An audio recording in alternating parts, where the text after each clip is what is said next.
Podcast chat. Weird Realities Network presents Blondes, Books, and Campfire Tales, where we pull up a log, roast a marshmallow, and settle in as these two blondes talk spooky tales, urban legends, and classic horror icons. Exciting guests, perky blondes, and sinister tales makes this podcast as good as a double stack s'more. So let's join Bethany and Crystal as they gather around the campfire in Blondes, Books, and Campfire Tales. Hello everyone. Hi. Welcome to Blondes, Books, and Campfire Tales, the season 2 finale. Woo! Yay! I don't know why we all went spirit fingers. I think you started it. So. I did. I don't know. That's all on you. Yeah, I take it. Well, welcome to the season finale. We figured this will just be kind of like a nice, fun episode and talk about books because, you know, it's in our title. We should probably talk about it at some point. Just talk about some books that we like. Yep. We do have a special guest who's going to stop by later on. They are currently finishing up work and cooking dinner, and then they're going to hop on. What? I was going to say in transit. Yeah, to our virtual meeting. But anyway, welcome to our show. And, actually, I think they are on. Hey! There he is. What's up, Sylvester? Oh, hey. How y'all doing today? Doing good. How are you doing? Doing good. Just got off work and now I have to make dinner. Oh gosh. Well, what do you make? Garlic parmesan, air fried chicken, and creamy blackened chicken rice. Okay, and that's that was a your lot. cat in the background, wasn't it? No, that was Indy. I was about to say I don't have a cat. What are you? Somebody got hungry all of a sudden. I got worried. Okay. Well, that sounds a lot better than my heated up frozen pizza. So. But thank you for joining us. No problem. We'll just have you in and out. Are we in the kitchen with you? Yes. Yes, this is a cooking episode. Cook. I know. Everyone's going to analyze everything you do now. Oh, yeah. It sounds like even more exciting now. I know. It's like a book/cooking show now. This is our new format. It should be. Sylvester, I don't know if you met Rikki yet. Rikki is my brother. Hello, Rikki. We were talking about Sylvester and how Sylvester was our very first episode on our very first, first guest on our very first episode. Yep. Yes. Yep, that was fun. I know. And then I disappeared. Yeah, all of us just kind of did for a second. What was that, Rick? All of us disappeared for a second. Oh, We yeah. did? It looks like some of us are kind of freezing up a little bit. Oh. Oh, well, it's not technical difficulties. So without it being normal for our show. So, Right. But we were going to talk about books. Before we do books, I do want to say that this episode is in memory of Mike Lewis. So unfortunately, he did pass away earlier this week. And Mike was a very good friend of a lot of us. And he was a number one supporter of Rikki's gone. Okay, well, Mike was a number one supporter of Weird Realities and a lot of us indie authors. You know, he left a lot of reviews and he really supported us and really believed in a lot of us. So I do want to say this episode is in memory of him. He did actually write a story for Blondes, Books, and Campfire Tales. I don't know if everyone remembers that. Yeah, he did a really cool story. It featured all of us in it. It was so sweet. I tried so hard to find it. But with the move and everything, I don't have access to everything that I normally do. So I wasn't able to find it, but I will post it later on. Okay. Just a nice story that he had.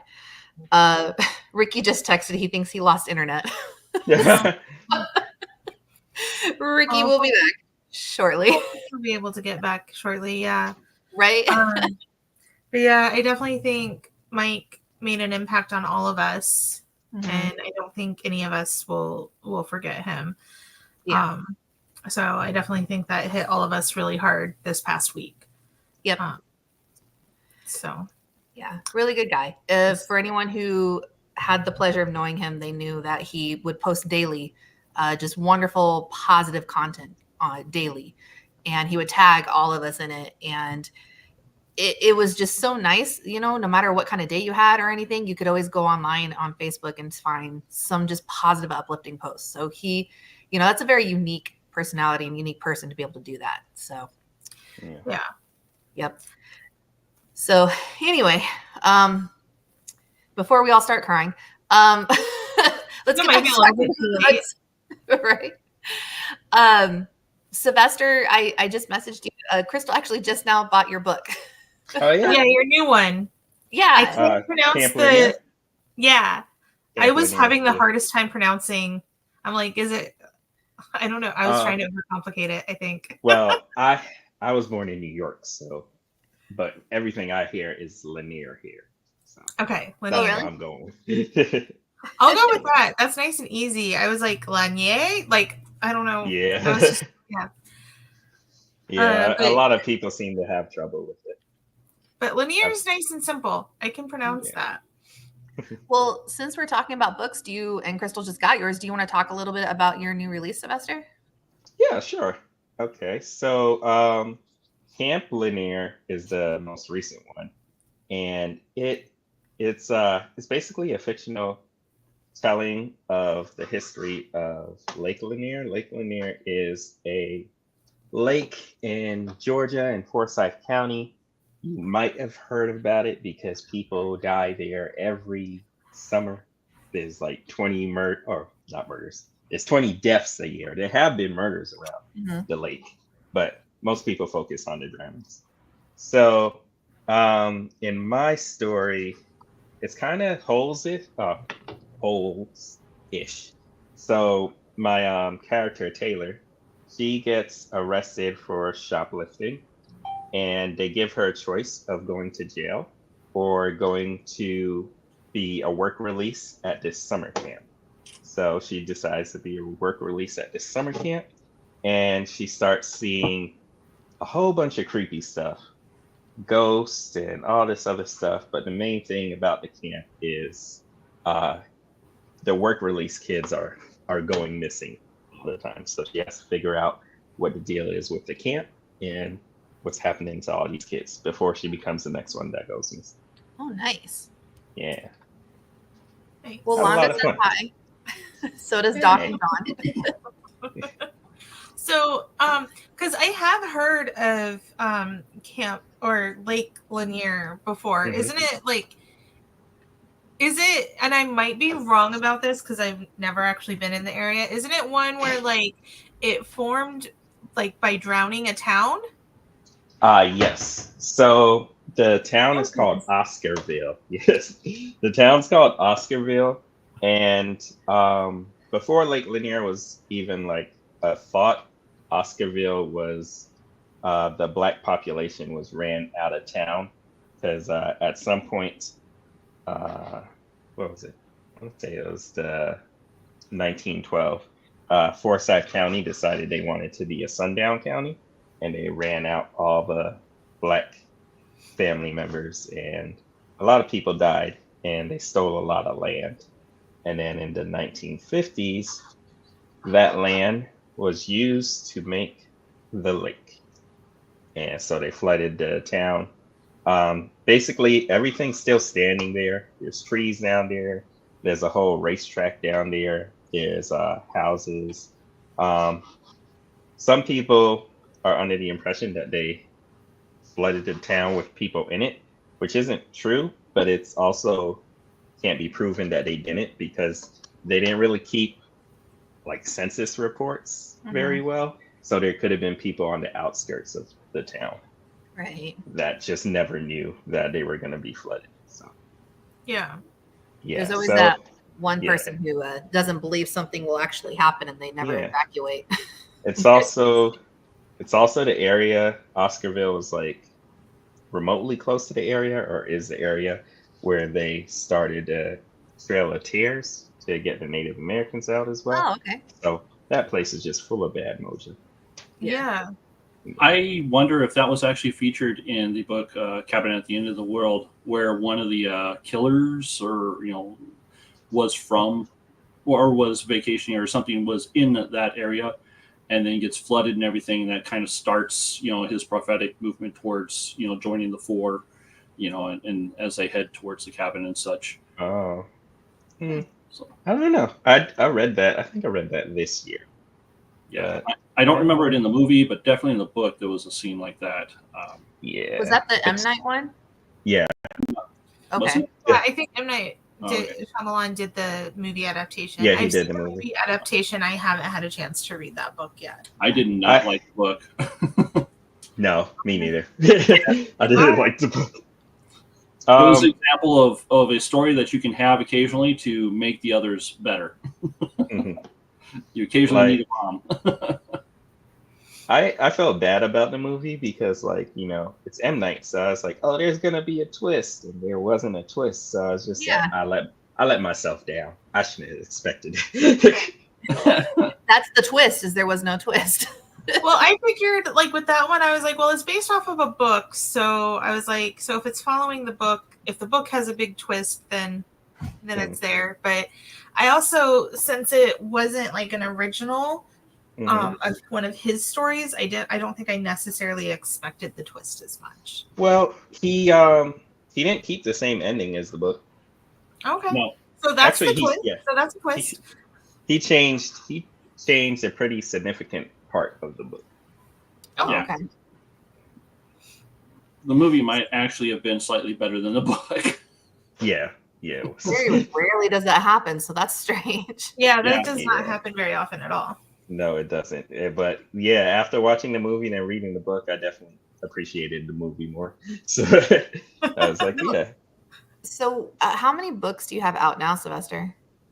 Like ballpark. Oh, maybe 10 or 11, I think. Okay. Three came out this year. Well, in January we had Youngblood. In July we had Camp Linear, and in November, Dead Soil's coming. Okay. Sorry, I'm trying to distract my cats.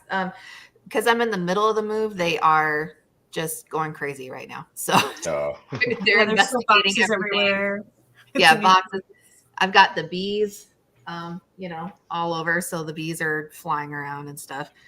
Yeah, it's a whole thing in my apartment right now. If you hear cat There's meows, bees? that's just Did you not see that? Did I tell you about that? no! What are you keeping bees or what's No. going on? So I keep joking Not that like intentionally. Candyman, which convenient that you're here because we talked about Candyman. But I keep joking that like Candyman's trying to visit me or something. Because the day I moved in, there was like a huge, I don't even know if I can show it on here. Let me try and pull it. I have some skyscrapers or not skyscrapers, skylights. And this one, I'll try and hold it up. I don't know if you guys can see it. That's all bees. I can kind of see it. What? Yeah, that's not the moon. Yeah, he's definitely trying to that's visit all you. bees on my skylight. And daily I'm finding bees in my apartment. And so Are they alive or dead? half and half. Like thought they were some all are dead. dead. I'm finding bodies. And outside my front door is like a cemetery of bees. And I'm just like, I don't know what is going on, but there's more and more each time. And the pest control is supposed to show up yesterday and then today. I don't know. There might Anyway, They might have a hive in the walls or something. There's got to be a hive somewhere, but to have that many dead bees, something happened. Like that's a lot of dead bees. It was a bee war. My apartment tends to be a cemetery for bees in particular. I think it's a cold, hot air mixture because I've got a little gap under the door. They die right next to my front door. Yeah. Although bee cemetery might be a cool name for a book. So I'm trying very hard. Like the ones that I find in my apartment, I try to capture instead of kill because when you kill a bee, it releases a pheromone, right? That attracts more. Yeah. So does ants, I think. Ants do? Yeah. When you kill an ant, because they normally come to get the body. Oh, I thought they always just that makes sense because they do make trails. Okay. Well, anyway. yeah, they're chemical dependent, but they also will release a chemical that makes them smell like they're dead, almost formaldehyde-like. And scientists have used that. They paint the ants with this chemical, and they would run themselves they would take themselves to the graveyard and just kind of hang out there until the smell they goes. thought they were dead. Yeah. Oh my gosh. Yeah, that's why it was in one of my short stories. I used that as the aliens, which were based off of ants. Oh my gosh. That makes sense. Well, Alan says, hey, And Londa, Hey. they're still battling out for who gets the top of the fridge. Who gets the top of the fridge? They're still fighting over it. Well, the reason I was asking you, Sylvester, with how many books you had is Mhm. why now for writing this latest book? What prompted you to just really want to write it right now? Oh, to really want. I've always wanted to write like Camp Lanier. I remember a few years back, or a year or two back, I wrote a short story version of it, and I kind of like posted it on Twitter because that's where you hear about most of the books. So posted it on Twitter, and everybody loved it. So I put it in stitches, and this year was my year to like work with publishers. So I was working with some small publishers, and they published Youngblood. And then they were like, "Do you have anything else?" And I was like, "Well, I have this idea." And I told them about Camp Lanier. And they're like, "Yeah, write it." So, Nice. and I wrote it pretty fast. It's the fastest I've ever written a book. Wow. 'Cause- How long was that? How long did it take me? I Yeah. want to say that I started it basically during the holiday season. I want to say it might have been from October, and then I handed it off to them sometime in December because they said that they needed a rough draft. Because this publisher, their focus is getting things made into TVs and movies. Yeah. So they said they needed something to show the studios. So That I makes had to rush. I mean, that's pretty promising right there. Yeah. Yeah. I'll wait. I'll wait till I see a check. You know, As he Wow. makes his blackened chicken and in his comfort of his home. We're over here with bees and frozen pizza. Okay, I'm going to change the subject for a second because Rikki just gave Bigfoot a hat. And this weekend, I decided to travel up a road I've never traveled before, and stopped at this little like espresso shack on the side of the road. Which, if you ever come to Washington, there's espresso shacks everywhere, and you will find some of the best coffee in them. But so we're at this one that's like super popular, super well known. And there's like all kinds of merch and stuff, a lot of Bigfoot merch because we're in like Bigfoot country, but also a lot of Harry and the Hendersons merchandise. And I was like, why is there that makes so much sense. Harry and the Hendersons merchandise? Oh. Like, I don't understand. And so we got our coffee and we were wandering around. We were at a filming location for Harry and the Hendersons. That's Oh, awesome. That's cool. That's Oh. awesome. Cool. I Huh. thought it was just because Bigfoot was in the show, but that's very cool. No, apparently it was like one of the filming locations for that movie. Wow. Like I everything was since like- around because you did the sound for Harry in Universal Studios. The I know. backlash. Sneaking up behind me to scare me. But yeah, Yeah. sorry, that just kind of reminded me seeing the little hat on Bigfoot. Now I'm like, oh my gosh, I was just randomly at this like shooting location this weekend. That's Yeah, awesome. Well, cool. I love the show and the movie. I love Bigfoot.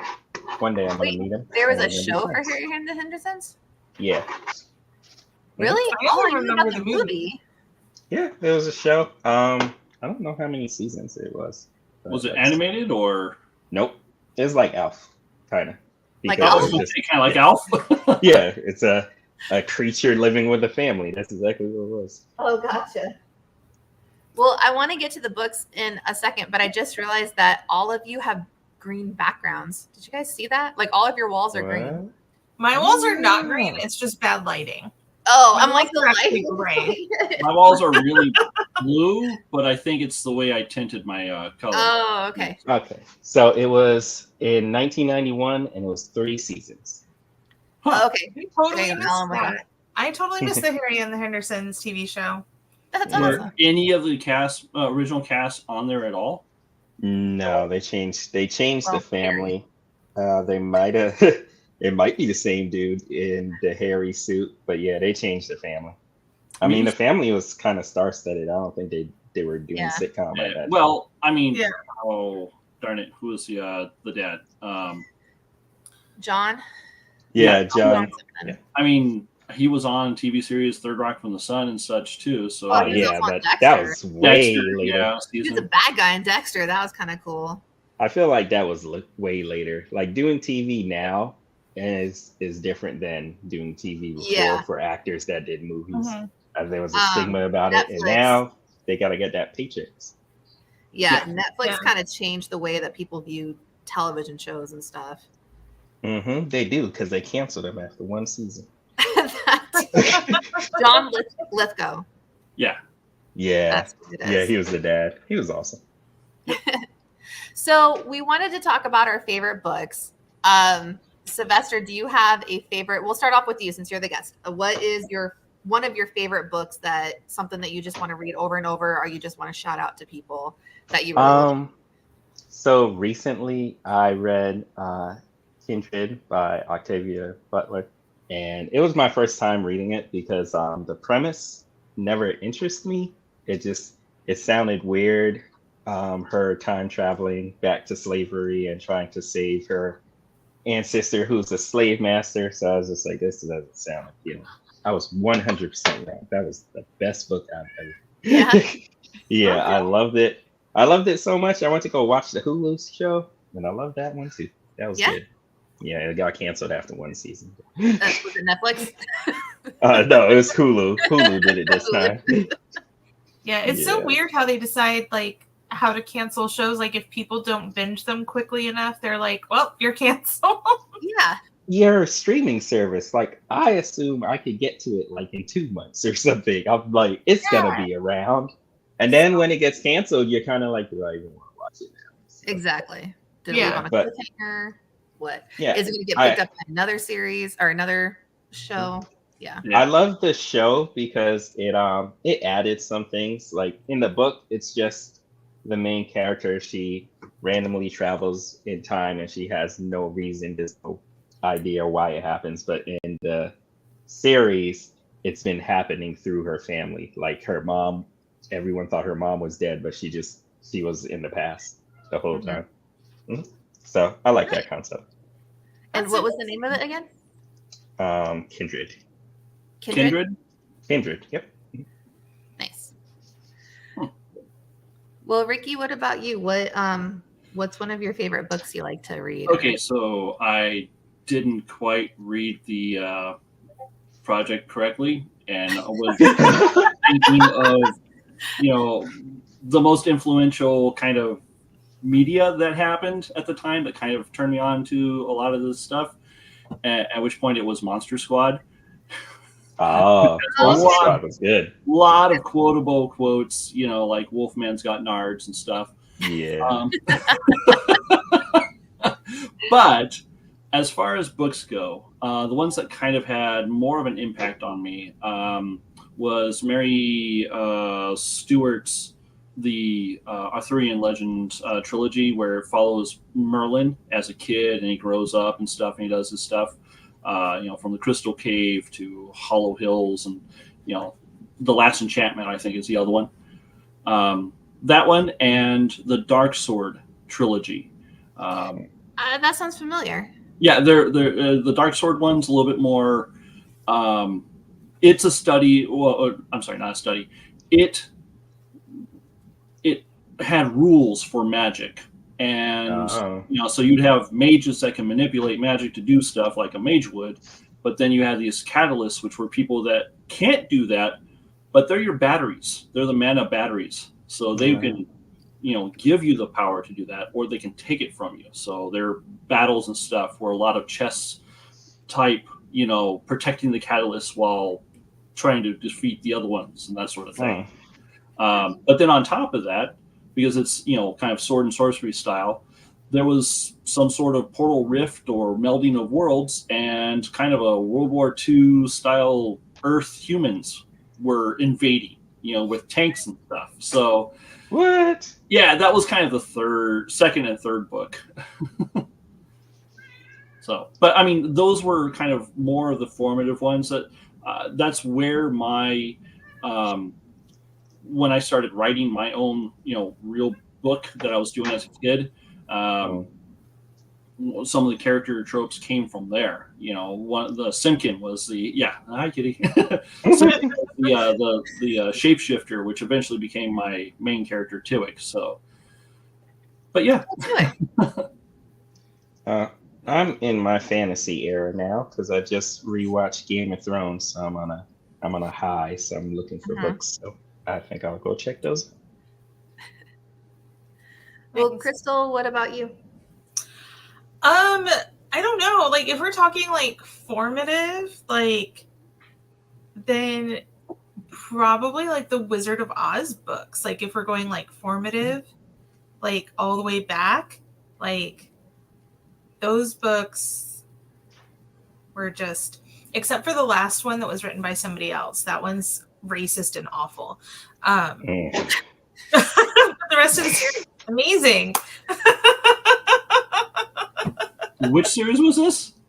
Wizard of Oz. Oh, Wizard of Oz. Yes. Mm-hmm. Yeah, I've always wanted to read the books because I've heard some good things about it. And then that Disney movie it took a lot from the books to Return to Oz. Return to Oz? Oh my gosh. That gosh. was like a Love horror Return to movie. Oz. So. So I just good. remember the lady with the heads are the wigs, Yeah. and then the Wheelers. Mhm. Yeah. The Wheelers. Isn't that what they were called? Wheelers. Mhm. Yeah. Yeah, those are both Mombi, I think, is the witch's name. Yeah.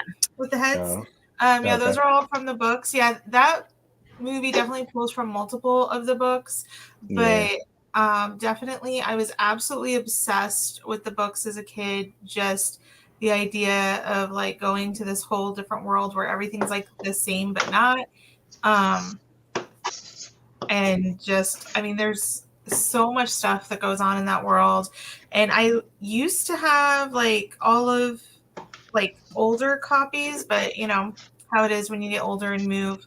But then a few years back, I got all of them again because Barnes and Noble was putting out like editions where it has just the last book, Londa. None of the ones written by L. Frank Baum are racist. It's just the last one. What's the name of it? She's like, I'm passing. Racism. Another big turn for me was the Which Way books and Choose Your Own Adventure style books. Oh yeah. In fact, I have an autobiography from Neil Patrick Harris, and it's written. Choose Your Own Adventure. Yes. Yeah. I was so bad with those. Sorry, I'm going to go back to Wizard of Oz for 1 second. The Royal Book of Oz. Don't read it. Okay. I actually never read it until, so like I said, like Barnes and Noble put out like editions with like 5 of each books, and then like after L. Frank Baum passed away, they were like going to have a ghostwriter. She wrote 1 book and then stopped. It was horrible. I had never read it as a kid, so I read it for my first time as an adult. And yeah, it's just horribly racist, so don't read that one. It was not written by L. Frank Baum. The ones he wrote are fine. They're not racist. Well, Londa says gotcha, thanks. Is it racist against the green-skinned witches, or? No, it's racist against Asians. Oh. Mm-hmm. Yeah. Okay. I didn't see that coming. 1940s America. Yeah. To catch up on the comments, Rachel says that she likes Lord of the Rings and The Last Unicorn. Yes. Oh my gosh. Okay, sorry. Mercy Thompson series. That one's really good. Yep. So, I guess I didn't understand the assignment. It's okay. We didn't really have an assignment. We literally kind of just were, even like 10 minutes before, both Rick and I are like, what are we talking about? I interpreted it differently because I was thinking more like formative, but I could have been wrong. I think it's just books that we like, whether it is formative books or just books we like to read, or, you know, I think it's just stuff that we like. Dad's doing a nice little shout out there. Thank you, Dad. I like that one too. Rachel says that her husband's very fond of the Dark Sword trilogy. Too. I think for me, one of the first series that kind of changed me was the Piers Anthony one. The first book was On a Pale Horse. And it was, I think we talked about this like once before. It was every single book was a different like incantation. So like the first one, on a pale horse, the guy turns into death. Like he dies and he becomes death and he passes it along. And then later on, you've got like someone who becomes the Mother Earth, and then someone who becomes like the three fates. And she goes through all phases of the three fates. Oh, wow. Yeah, and they all kind of like intertwine. And I remember reading it. Crystal, I don't know if you remember it. I think it was Kai who I took the book from it like on a bus in middle school. And that got me into it. And that was like my first exposure besides Rick, when I go sneak into his room and steal his books, was like just fantasy and just something other than anything I ever thought of before. So I was like, I guess that kind of makes sense. Like you could become this being type thing. But that opened up me to the world of Piers Anthony, which that just blew my little middle grade mind right there. We stole completely different books from our brothers. You were stealing books and I was stealing Stephen King books. Well, I had the Dragon Knight series that you had for a while too. The Dragon Knight series was really cool. I like that series. You know, this dude from today, and he gets shuffled back into a fantasy time period, and there's kind of this whole. Again, that one also had rules for magic, which that's kind of a thing I like. You know, when you have certain rules for things on how they work, kind of a Major Tech, style where it, teaches you as you go. Edgar Rice Burroughs had Tarzan series and John Carter of Mars. And in one of the Tarzan ones, Tarzan the Terrible or something like that, he goes someplace and learns a language, and you as a reader learn this language as well. You pick up words and phrases and stuff. And so by the end of the book, you're able to understand some of the phrases that are being said in that. So it's when rules are introduced to a thing that's kind of cool. That's really cool. Kind of like Elvin with Lord of the Rings. I should have been wearing my other shirt. Am I the only person in the world that just was completely bored by the entire Lord of the Rings series? Yes. Yes, you are. I found all of them just miserable. No, I did read the books like I read a Stephen King book. When it gets to the descriptive stuff, you kind of have to just until you get to the next scene. I've never read the books. For me. I like descriptive books, but it was just like, it was too much. Yeah, he would go on pages with a song. Yeah. The Wheel of Time is a lot like that. Yeah. The books. Oh, really? I'm sorry, you were saying? Wasn't that a show? Didn't that get canceled, or did they make it into a movie? They made it into a show as well. Yeah. I don't know if they ever finished all the books. I read up to a point, and then there weren't any more at the time. Oh. But in the Wheel of Time on that one, I forgot where I was going. Never mind. My bad. And it's gone. And the thoughts have gone away. Yeah. Well, it is a blonde show, so there you go. So what about your guys', since we all love horror and like spooky stuff, what is your guys' favorite like horror or spooky book or something? I guess just anyone. For me, it's not really horror, but it was a Sherlock Holmes. I had the Sherlock Holmes volumes 1 and 2. Mm-hmm. And one of the mysteries. Huh? Yes, I know. I stole them from you. One of the mysteries was kind of a history thing. So, you had the mystery in the time period that Sherlock Holmes was at. And then there was a long story of why this thing happened in the future, or in that present time. And, essentially it was, a family that was, they were running from, well, at this time it was Mormon, was the group that was kind of, taking them down and stuff. And there was a cowboy that was kind of enmeshed in this.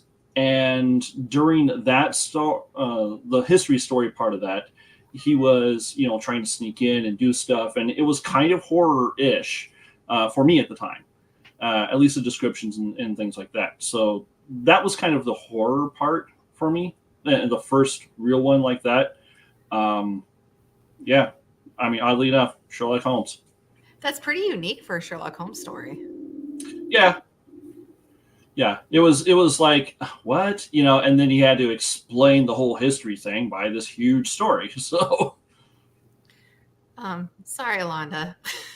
He's still adjusting. It's a little cattail. I know. He's a little more rigorous tonight. Crystal? I mean, I don't know. It might be super basic of me, but probably it might be my favorite horror. I mean, it's a good book. Yeah. Like, I think that, and that is definitely a book that I reread like every few years. I had to buy a new copy because I still have my brother's copy, but it's taped together. So that's a good red book. so it's sitting in a box to be protected. So I went and bought a new copy for reading.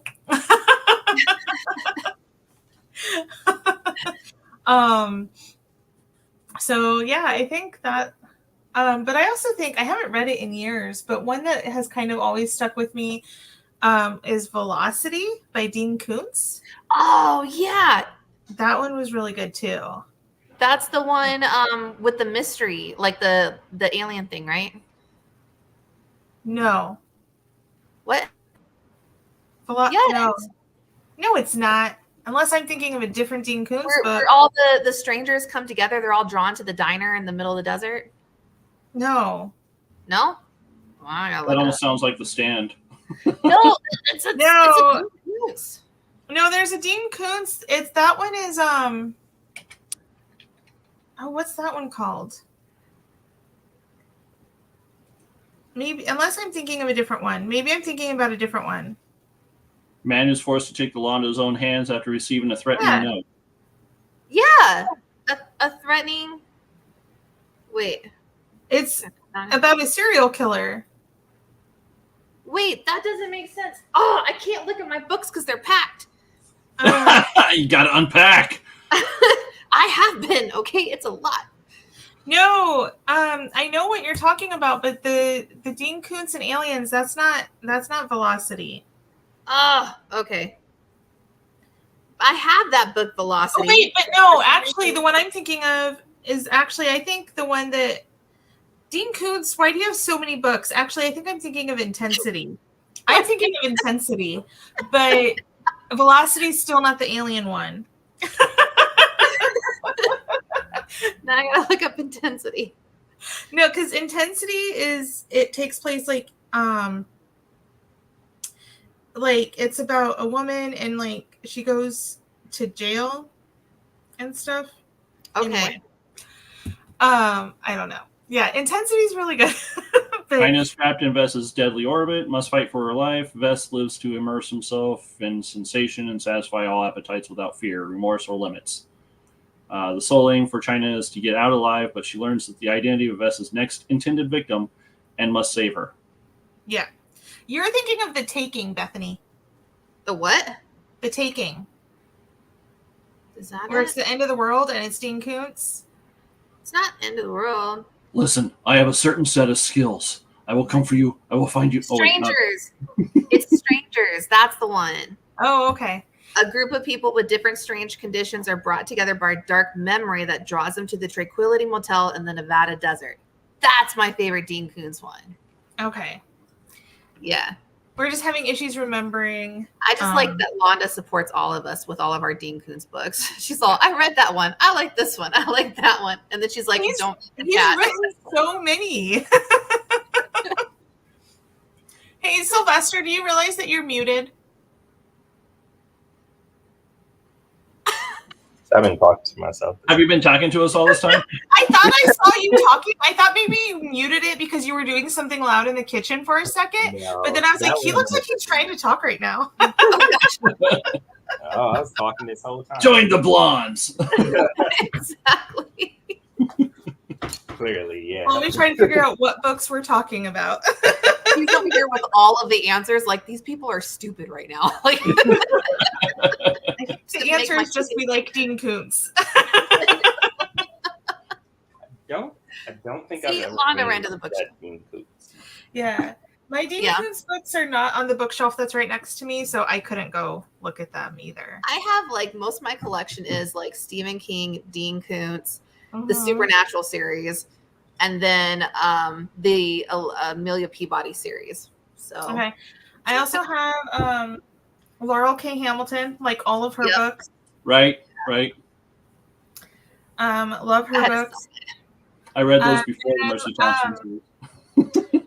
I really like the Otherworld series by Kelly Armstrong. Yes, it's so good. That's a good series. Good. Yeah. I like James Rollins as an author. He doesn't treat the reader as stupid. You know, it's more of a military type, science military. But you're never left with don't go up there or what's the matter with you or anything like that. It's very clearly, that was smart, Okay. Yeah. I don't remember what the book was, but I stopped reading a book recently because I was like, the author was like over explaining everything. Oh. And I was just like, I can't do this. Okay.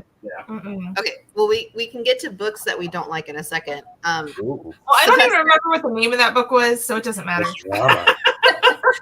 Sylvester, what is one of your favorite like horror or spooky or thriller? So I also love it. So I'm gonna go with another one that I love is The Weight of Blood by Tiffany Jackson, which is basically like Carrie retelling, except she does it in this town in Georgia that just segregated their proms. Or no, their proms have always been segregated, and now they were thinking about putting them together. But basically, it's about this girl who's like she's mixed, but she's very white passing, so that's what she was passing for her whole school thing. Until her hair got wet and then got all frizzy, and then they were like, "Oh, you're black."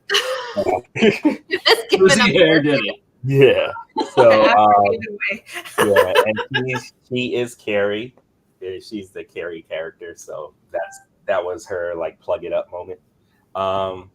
And then it's just the way it's told. It's told in different time periods. So there's a podcast going on talking about the events of prom night, and then you flash back to prom night and stuff. Okay. Oh, okay. Adding to my TBR right now.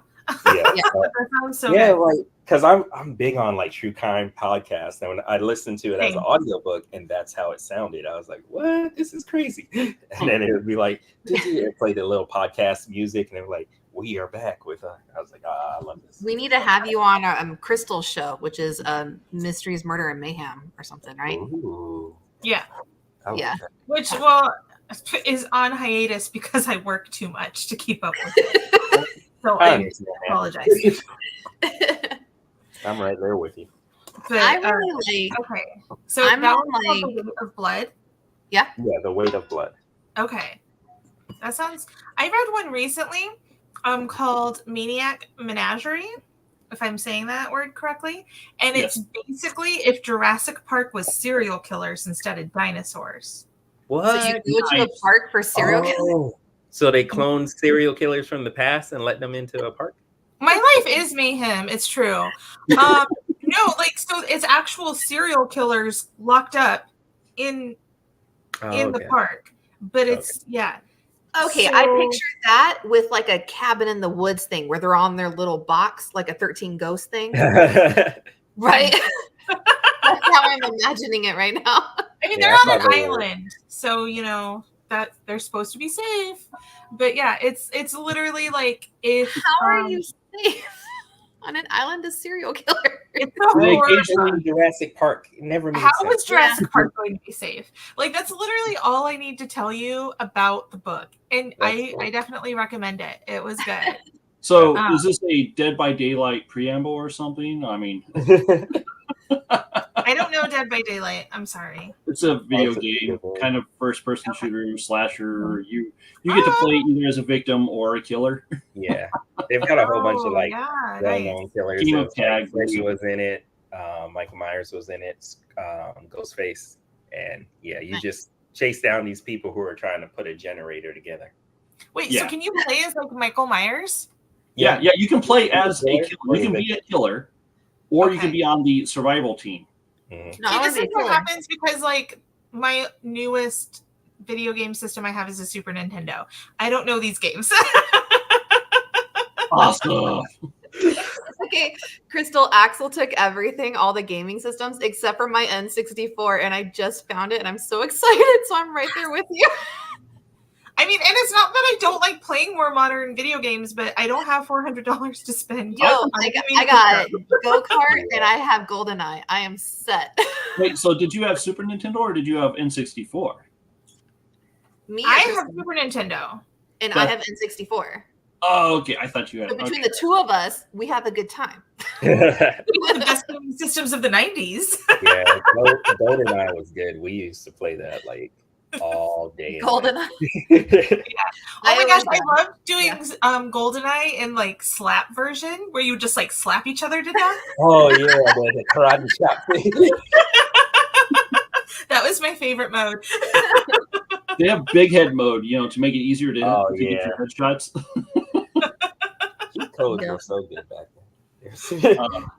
What's funny is my first, because this next year I'm doing another charity event with Dungeons and Dragons theme, and I'm doing 4 of them. But the first one is kind of a Jurassic Park theme with Dungeons and Dragons monsters instead. But yes, so the fact that you're talking about that, I was like, wait a minute.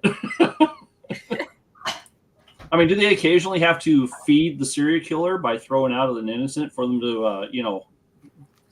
hunt in front of?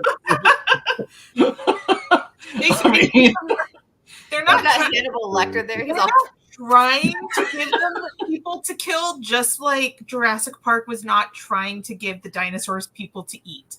But yeah, it's basically exactly what you would expect to happen in a park of let's go visit serial killers and treat them like they're a tourist attraction. There's a What was it? zombie movie like that too. It's called Resort, and basically rich people pay to go to this island and go kill zombies, and then it goes south. So As you would expect. Didn't Michael Crichton do? I'm sure I'm saying his last name wrong. He Crichton. did. Yeah. Whoa. Okay. He did Jurassic Park, and he also did Westworld, right? oh, didn't I don't know about Westworld. Congo, I think. Hold on. Congo was him, yeah. Congo was good. Sphere was him. Yeah. That's a good book. Sphere. Yeah. That's a really good book. Okay. He had the film, the 1973 film was him. There was a The director. He was the director Oh wow. Of which Yeah. one again? of the 1973 film Westworld. Okay. Okay. I was Yeah. thinking it was film. I didn't No, realize there was a so- 1973 film. The reason why I was thinking of this, because I just read this earlier today about, it was like he's got something against like resorts or like parks, amusement parks. And they're like, That can you just makes imagine? Huh? That makes sense. Yeah, like can you imagine this man who created Jurassic Park and Westworld, and he's like standing in line at Knott's Berry Farm being told he has to wait like an hour to get on the ride. He's like, that's good. And he goes and writes Jurassic Park. It only took 2 theme park rides for me to finish this book, so Right. Londa's all childhood trauma. Sylvester, Rachel is calling you out. She really likes your artwork on your books right there. Oh yeah, thank you. Yeah, What book are we? as he's off screen cooking. Well, how's that chicken come along? We're kind of hungry. Well, it's all cleaned up, so it's going in the air fryer now. Nice. There you go. right on. Well, I'm gonna fall into the Stephen King thing, and I like Salem's Lot, and this is not because that movie just came out. I've loved that book Yeah. since I want to say about 15, 20 years ago. I just love that book. I think it's really good. The other horror book I really like is Stolen Tongues by Felix Blackwell. I don't know if you guys have read that. That's that's one of the first books that as I was reading it, I was like, I'm going to turn on the light. Like, well, to read it, but like more lights so I can see in the All the shadows. lights need to be on. So that's actually a really good book. It's one that one of my friends, she borrowed and she hasn't given back. So I had to buy a second book so I would still have my book. The book that I've never been able to keep a copy of, and I've already mentioned the author Laurel K. Hamilton, Guilty Pleasures. Every time I lend that to somebody, I never get it back. Isn't that the first one of the series? Yes, the first one of the Anita Blake series. Mm-hmm. Yeah. So I've had like 10 copies of that book. Each one is the title of the name of their club that's opened, right? Something. The title of each of the books is basically the name of that club that's also being opened.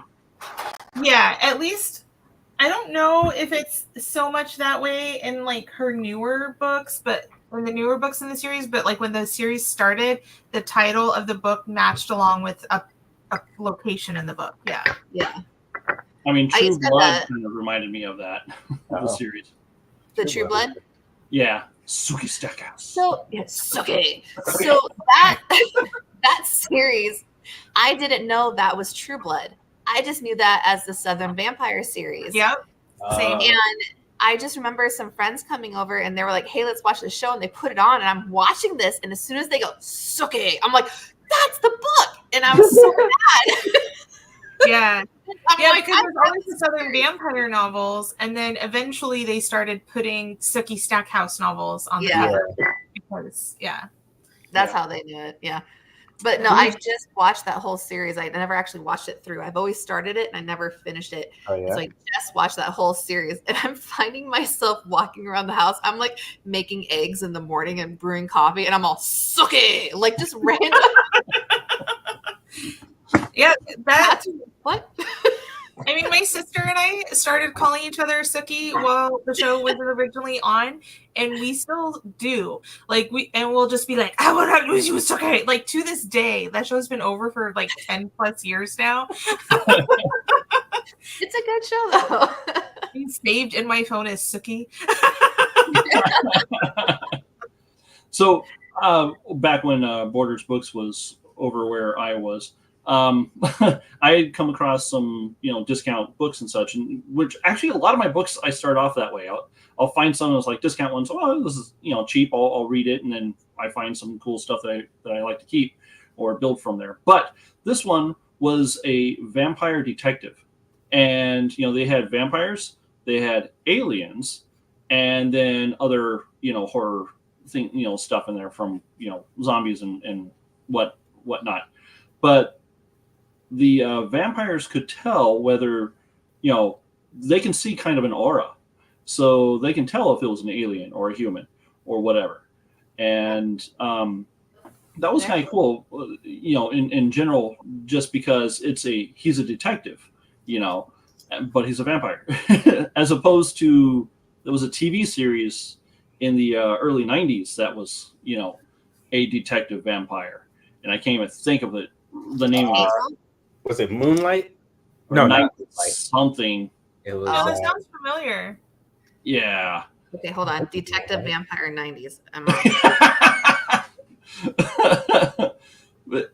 but I mean, in this one, it was not tongue in cheek. The author knew who the audience, knew that the audience was reading it, and so there'd be a couple things where this is all from first person perspective.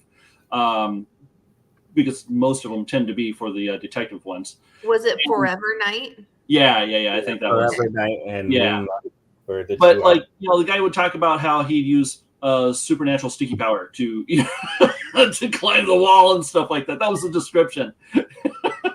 Supernatural sticky power. I love it. Well, This makes me think of like just running in a building, like throwing yourself on it to stick. Like, what if Spider-Man got bit by a vampire? Oh. So we talked about the books that we liked, and we talked about books that were influential, and then we just went off topic. What about books that you guys just could not fit? Like you're so angry at, whether like you don't like how it ended, or they killed off your favorite character, or it was just poorly written. Like what's a book that just sticks in your mind that you're like, don't read this book? What do you guys think? We already hit on some of them. That Cabin at the End of the World. Not like it. Mm-hmm. Lord of the Rings. Lord of the Rings. Okay, so as much as I love Stephen King, I'm going to say it. Under the Dome, the ending ruined it, and it was like 1,000 pages. So I was fine with it, but the ending ruined it. And after putting that much time into a book, I like immediately went to the used bookstore as soon as I was done with it to get rid of it. Like, you guys can have this book. I don't want it. You know what? I get that. I feel like, because I've always loved Under the Dome, but I think it's because I blocked out the ending until you just mentioned it. I'm like, yeah, F that ending. Like, I'm so mad at that ending. Did that come out before the second one of it? Because I just watched the second, like I just watched it, the movie, and they do the whole, constant, the ending was horrible, to the one guy who was a writer. And of course, Stephen King's there and he's talking about how, great, you're the big author, and stuff. And it's like, well, did you finish the book? And it's like, oh no, the ending was horrible, but that's what I'm wondering. Was it? Oh, well, that's just something people say about King. They say he can write really good books, but he has terrible endings. Yeah. Oh, okay. Yeah, I think that is kind of like a running trope regarding, which I don't think that that's true about all of his books, but and I mean, there's some endings that I don't necessarily like that much, but the ending of Under the Dome like literally ruined the entire book for me. It was definitely one of those I'm like WTF moments where I'm just like, really? And then you're looking to see if it's like, oh, to be continued. Nope, that's the ending. Yeah. It's like, okay, he just wrapped it up real quickly right there with not and the even way it's not even just that he wrapped it up, it's the way he wrapped it up. Mm-hmm. Like, it literally made, I'm not going to give like full spoiler, but quasi spoiler. Like, he literally made everything that happened before the last 10 pages of the book not even matter. Yeah. Sylvester, I'm sorry. You're just off camera and just randomly you're all, what? It's like a backseat driver, but this is a side screen commentator. I would just be so mad. Especially when it comes to books, you invested so much time into it, and then it's just like, oh, there's a dream sequence. Yeah. Like a smaller thing. I mean, all the Twilight books were horrible, but it's like the last one, like the entire book is like all about this battle, and then it's like, oh, but that was a dream. Like, It was like that, but like you actually cared about the book before that. The Twilight books I could respect because they went well. She hit the right audience at the right time. She did a good job. I mean, good for her. She made lots of money off of it, but everything about it was horrible. Yeah, I'm like, it was just all woe is me, Bella. It was really pissing me off. But the thing that really ticked me off was the 50 Shades. And it's because I didn't at the fan fiction of horrible literature. It's the fact that took off. But here's the thing. Okay, I didn't know what 50 Shades was. I was doing nails at the time. And of course I had to be like hip on like everything and know what was happening so I could tell my clients because they were asking me. And this like little old lady came in who always asked me what book I was reading or what I recommended. And everyone was talking about 50 Shades. I still didn't know what it was about. And I was like, well, everyone's talking about this 50 Shades book. You should read that. And she was a client of mine for a solid year. She never booked an appointment with me after I recommended the book. That's hilarious. Yeah, you probably shouldn't recommend something that you don't know what it is. I didn't. No, I always did it. It turned out well, and freaking 50 Shades literally screwed me. Like, come on. She was like, "What is this?" She's like, "I don't want this person anywhere." She was like, "I don't know who this person is who does my nails, but she is crazy." But so I tried to read it, and I couldn't. I tried to go into it with an open mind because I'm like, hey, I recommended this to my clients. I should read this. But the grammar, like the editing was just so, I couldn't get past that. But I'm like a grammar Nazi. Not when I speak, but when I write. And I couldn't. It's hard to read a book where like the grammar is just like so far off. Which I feel like we're losing Londa because she really liked 50 Shades. She's all no regrets. I mean, you know what though? If they write it so that it is a character trait of somebody, then it can work. Yeah. And she goes, you don't read it for the literature. I didn't know that. I didn't know what the book was. Okay, It's an instruction I don't know manual. what I'm getting into. Well, what Crystal and I talked about ours. What about your guys's? What Rick and Sylvester, you you're guys- on mute again, just so you know. Well, when I recommended the Kama Sutra to my no, I'm just kidding. Oh my god!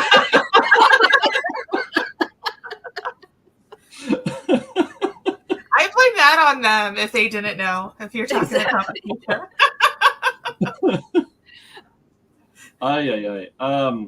You know what?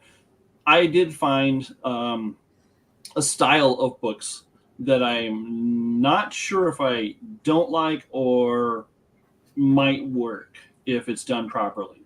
And that's the ensemble cast all at once, where it'll throw you into the middle of something and you have 14 to 16 main characters that all of a sudden you're trying to follow all of them. Oh, And I don't really like that if it's done poorly. And it can be very difficult to do that right. I'm not entirely certain that I know of one that starts off that way that is done correctly. Because you don't know anybody.